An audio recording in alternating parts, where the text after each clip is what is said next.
अरे जानी जा कमाए कलकतिया राजा, मारली सवतिया महतिया राजा।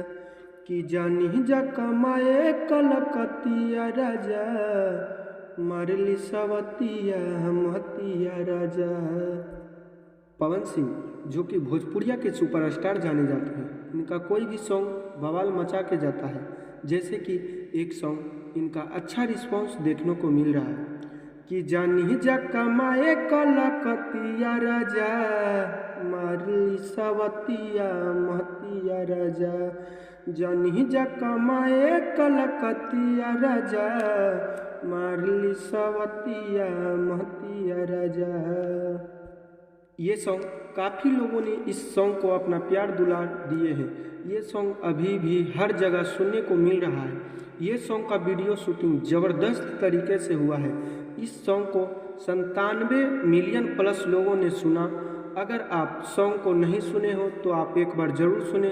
बहुत अच्छा सॉन्ग है, बहुत अच्छा ही लगेगा ये सॉन्ग। अगर आप चाहते हैं कि इसी प्रकार से लेटेस्ट भोजपुरिया जानकारी के लिए हमारे चैनल को सब्सक्राइब करें और भक्ति भोजपुरिया लोकगीत सुनने के लिए भी हमारे चैनल से जुड़ें। धन्यवाद।